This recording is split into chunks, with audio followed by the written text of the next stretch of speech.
Hello, good evening guys.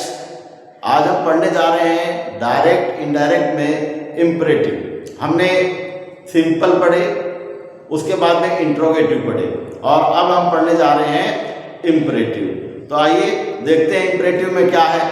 सबसे पहले तो हमें इम्परेटिव सेंटेंस की पहचान करनी आनी चाहिए। देखो, इम्परेटिव सेंटेंस जो है वो 5 प्रकार से शुरू होते हैं। आपको इम्परेटिव की पहचान करना सबसे जरूरी है। तो कैसे पता चले कि भी ये वाक्य इम्परेटिव है?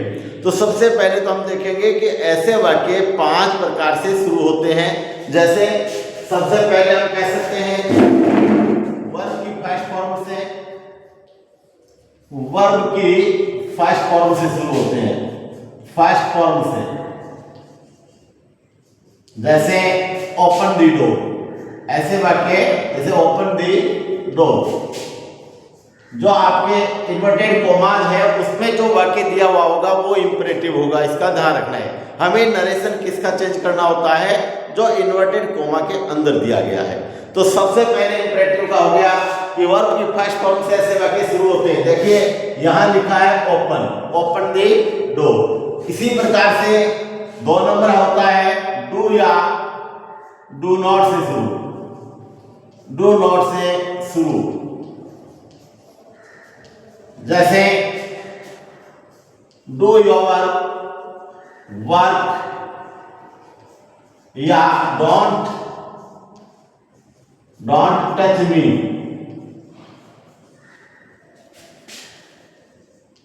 ऐसे वाक्य होते हैं। तीसरा होता है कि ऐसे वाक्य या तो प्लीज से शुरू होते हैं या काइंडली से। प्लीज या काइंडली से, प्लीज या काइंडली से शुरू होते हैं। जैसे प्लीज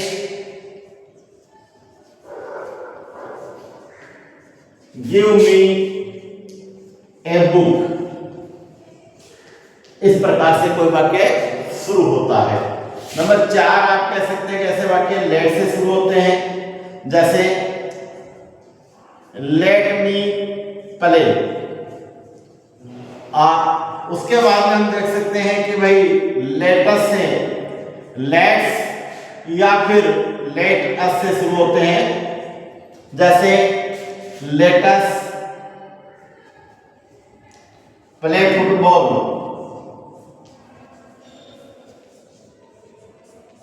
ये सारे के सारे वाक्य इंपरेटिव सेंटेंस के एग्जाम्पल है। आप चाहें तो स्क्रीनशॉट ले सकते हैं। पहला है वर्ब की फर्स्ट फॉर्म से, यानी ऐसे वाक्य किससे शुरू होते हैं? वर्ब की फर्स्ट फॉर्म से शुरू होते हैं। जैसे open the door, post this letter, है ना, take a cup of tea. ऐसा कोई भी वाक्य जो वर्ब की फर्स्ट फॉर्म से शुरू हो। दूसरा होता है डू या डू नॉट से शुरू होते हैं। जैसे डू योर होमवर्क, है ना, don't touch me, don't make a noise. इस प्रकार से। तीसरा प्लीज या काइंडली से शुरू होता है। चौथा लेट से और 5वां लेटस से। इसमें लेटस से जो सेंटेंस शुरू होता है इसका थोड़ा सा अलग होता है, वो भी हम आपको बताएंगे। तो ऐसे वाक्य जो होते हैं उसमें आप देखेंगे कि इन्वर्टेड कोमा में ये सब दिए हुए मिलेंगे। तो इन्वर्टेड कोमा के बाहर तो रिपोर्टिंग वर्ब होगा और अंदर जो वाक्य दिए होंगे वो सारे के सारे इस प्रकार से शुरू होते हैं। तो सबसे पहले तो हमें पहचान करना है कि इंपरेटिव सेंटेंस है या नहीं है। और जब इंपरेटिव सेंटेंस है तो भैया सेड को हम जो कथन दिया गया है अर्थात रिपोर्टेड स्पीच जो है उसके भाव के अनुसार चेंज करेंगे।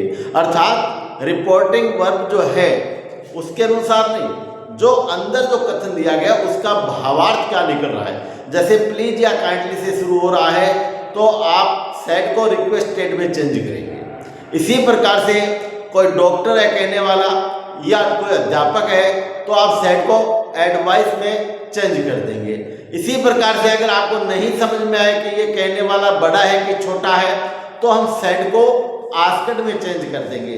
तो इस प्रकार से अगर कोई कहने वाला अधिकारी है, सुनने वाला अधीनस्थ कर्मचारी है तो हम सेड को किस में करेंगे? ऑर्डर्ड में चेंज करेंगे। तो आज देखते हैं इनके एग्जाम्पल। सबसे पहले हम इनके एग्जाम्पल देखेंगे। तो पहले आपने इसकी पहचान करना सीख लिया। अब देखिए वाक्य जो आएंगे उनको हमें किसमें कैसे चेंज करना होता है। तो हमें सेड को हम जो सेट दिया गया है उसको किस में चेंज करेंगे, जैसे order, advice, suggested, requested,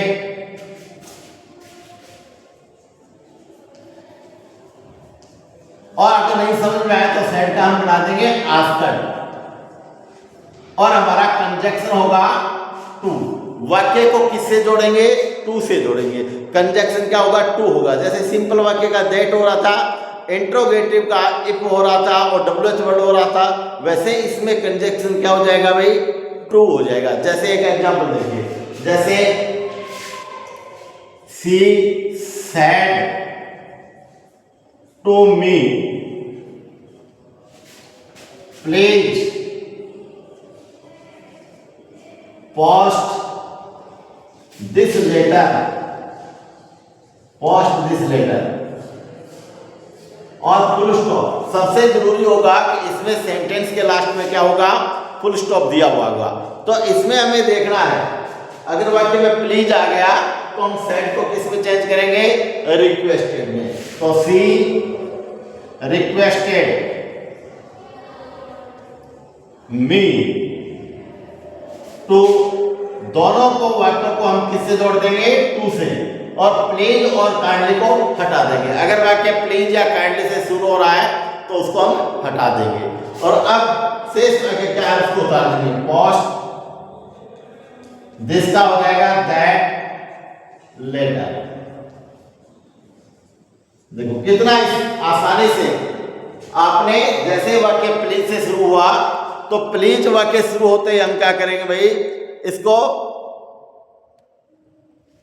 please या काइंडली से वाक्य शुरू हुआ है तो हम रिक्वेस्टेड में चेंज करेंगे, सेड को रिक्वेस्टेड बना देंगे और वाक्य को टू से जोड़ देंगे। देखो सी सेड टू मी, तो हमने लिखा सी रिक्वेस्टेड मी, दोनों वाक्यों को टू से जोड़ दिया, प्लीज और काइंडली को हटा दिया।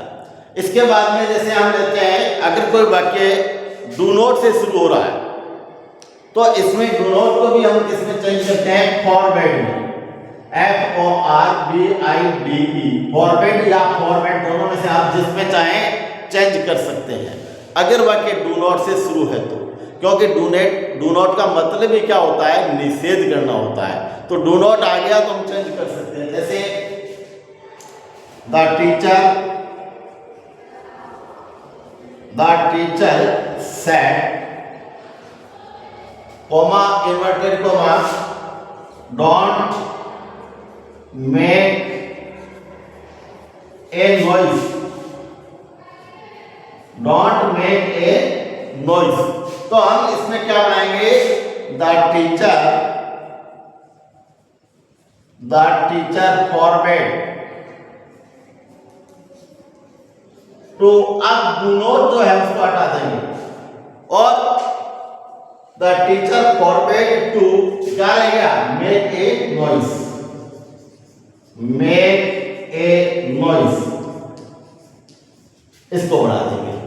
तो अगर आपका वाक्य डू नॉट से शुरू हो रहा है तो सेड का बनाएंगे फॉरवर्ड या फॉरवर्ड, FORBADE भी बनता है और FORBID भी होता है, दोनों का अर्थ होता है निषेध करना। तो लेकिन यहां ध्यान रहे डू नॉट का यूज नहीं होगा, फॉरवर्ड हो गया तो अब डू नॉट नहीं लगेगा, the teacher forward to make a noise. इस प्रकार से इस वाक्य को आप बढ़ा सकते हैं। तो डू नॉट जहां आएगा तो वाक्य को किस में चेंज करना है, फॉरवर्ड में चेंज करना है। प्लीज और काइंडली का हमने पहले ही देख लिया कि वाक्य में प्लीज या काइंडली आता है तो हम रिक्वेस्टेड में चेंज करेंगे। इसी प्रकार से अगर मान लीजिए कोई वाक्य लेट से आ रहा है तो आप सेड का सजेस्टेड कर सकते हैं, लेकिन सजेस्टेड के साथ टू हमेशा लिखा जाएगा, इसका ध्यान रखना है। और वाक्य लेटेस्ट से शुरू हो तो लेट में कोई दूसरा चेंजिंग नहीं होगा। लेटेस्ट का हम देखते हैं जो परीक्षा की दृष्टि से भी महत्वपूर्ण होता है, जब आपका वाक्य लेटेस्ट से शुरू हो, अगर आपका वाक्य लेटेस्ट से शुरू हो तो वो थोड़ा सा चेंज हो जाएगा। आप देख सकते हैं कि जब वाक्य लेटेस्ट से शुरू हो, लेट अस, लेटेस्ट से शुरू हो, जैसे सी said to me, let us learn English. Learn English. Let us learn English. आप इसमें क्या करेंगे? She suggested to me. आपको ये ध्यान रखना है कि अगर सेट के बाद में टू दिया हुआ है तो भी सजेस्टेड के साथ टू को हटाएंगे नहीं, बाकी सब में टू हटा रहे थे। अगर सेंटेंस लेटर से शुरू हो रहा है तो सजेस्टेड टू लिखेंगे, टू को नहीं हटाना है, इस बात का आपको ध्यान रखना है। तो देखिए सी सजेस्टेड टू मी। अब हम क्या करेंगे? वाक्य को टू से नहीं जोड़ेंगे, वाक्य को जोड़ेंगे दैट से। अब ध्यान देने की बात है, अगर मान लीजिए रिपोर्टिंग वर्ब में, रिपोर्टिंग वर्ब का सब्जेक्ट या ऑब्जेक्ट दोनों में से एक भी अगर फर्स्ट पर्सन है जब तो हम लिखेंगे वी शुड, और अगर फर्स्ट पर्सन नहीं है तो लिखेंगे दे शुड। वुड नहीं लिखेंगे, वी शुड या दे शुड लिखा जाएगा। जैसे यहां पर मैं देख रहा हूं कि यहां मी आ गया, इसका मतलब फर्स्ट पर्सन आ गया, तो यहां सब्जेक्ट या ऑब्जेक्ट दोनों में से एक भी अगर आपका फर्स्ट पर्सन हो तो हम लिखेंगे वी शुड। तो यहां क्या लिखेंगे? दैट के बाद में वी शुड, वी शुड। और अब इसको हटा देंगे और आगे जो भी है लिख देंगे लर्न इंग्लिश। सबसे जरूरी है ये ध्यान देना आपको, अगर रिपोर्टिंग वर्ब में सब्जेक्ट या ऑब्जेक्ट दोनों ही थर्ड पर्सन या सेकंड पर्सन के हैं जब तो आप लिखेंगे दे शुड, अन्यथा लिखेंगे वी शुड। और वाक्य को दैट से जोड़ेंगे, दैट से कनेक्ट करेंगे, आपका कंजंक्शन दैट होगा। दूसरा एग्जांपल देखिए, जैसे my mother said to me, comma inverted comma, let us buy a book। let us buy a book तो हम लिखेंगे my mother suggested to me, suggested to me that we should buy a book।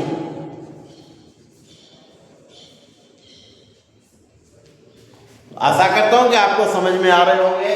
अगर मान लीजिए यहां या फिर यहां सब्जेक्ट या ऑब्जेक्ट फर्स्ट पर्सन का कोई भी आ गया तो हमें वी शुड लिखना है, और नहीं हो तो लिखना है दे शुड। तो वी शुड की आपने दो एग्जांपल देखिए, जैसे let us buy a book तो हमने किससे वाक्य को जोड़ दिया? दैट से, और आगे लिखा we should.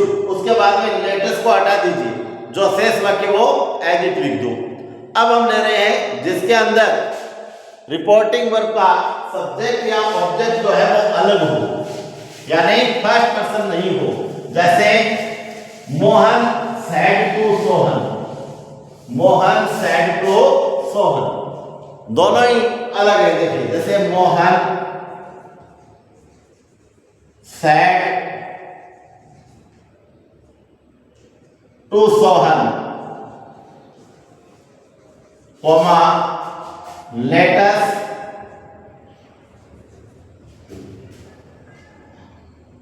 us take tea, let us take tea हम लिखेंगे मोहन suggested to सोहन। आप देख रहे हैं कि भाई इसमें टू हटेगा नहीं, मोहन सजेस्टेड टू सोहन, वाक्य को जोड़ेंगे दैट से, दैट। अब देखो यहां थर्ड पर्सन है, यहां भी थर्ड पर्सन है, कहीं भी फर्स्ट पर्सन नहीं है। रिपोर्टिंग वर्ब का सब्जेक्ट भी थर्ड पर्सन है, ऑब्जेक्ट भी थर्ड पर्सन है। जब कहीं भी फर्स्ट पर्सन नहीं हो तो हम लिखेंगे दे शुड, वी शुड की जगह हम लिखेंगे दे शुड, दे शुड, और इसको छोड़ देंगे, आगे क्या रहेगा टेक टी, टेक टी, ऐसे बनेगा। जैसे Mohan suggested to Sohan that they should take tea, तो अब की बार हमने क्या लिखा दे शुड लिखा, अर्थात रिपोर्टिंग वर्ब का सब्जेक्ट या ऑब्जेक्ट फर्स्ट पर्सन है वी शुड लिखो, अन्यथा दे शुड लिखो, चाहे सेकंड पर्सन हो या थर्ड पर्सन, दे शुड लिखो। जैसे ही said to his wife, he said to his wife, comma inverted comma, let us learn Urdu, let us learn Urdu। आप देखिए इसमें let us learn Urdu, यहां और यहां दोनों जगह थर्ड पर्सन है, तो he suggested to his wife that, अब वी की जगह देखो they should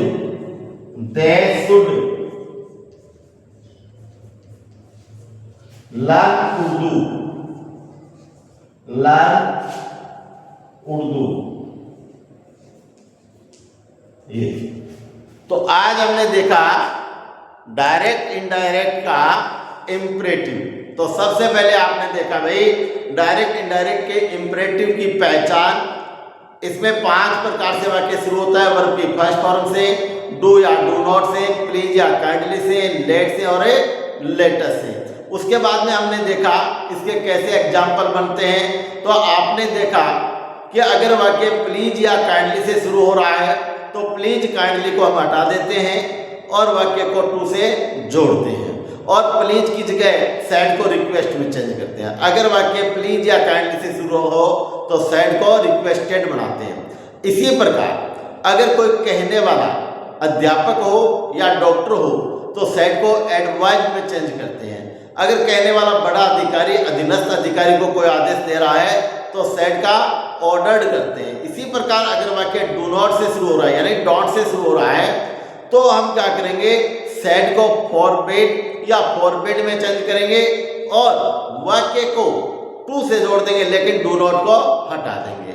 इसी तरह वाक्य अगर लेटर से शुरू हो रहा है तो आपको ध्यान देना होगा, एक तो कंजक्शन दैट लगेगा, दूसरा सेड का सजेस्टेड होगा और टू लिखा जाएगा, टू नहीं हटेगा। सब में टू हट रहा है लेकिन इसमें टू नहीं हटता, सजेस्टेड के साथ में हमें टू लगाना होगा, समझिए, और वाक्य को दैट से जोड़ना होगा। अब अगर रिपोर्टिंग वर्ब के अंदर रिपोर्टिंग वर्ब का सब्जेक्ट और ऑब्जेक्ट अगर फर्स्ट पर्सन है तो वी शुड लगाओ, और अगर सेकंड पर्सन या थर्ड पर्सन है तो दे शुड लगाओ और शेष वाक्य उतार दो। लेटेस्ट नहीं लिखा जाएगा, लेटेस्ट को हटा देंगे। आपको मैंने एक एक एग्जाम्पल देकर के इसको समझा दिया, बाकी जब हम एक्सरसाइज करेंगे तो उसमें और देखेंगे।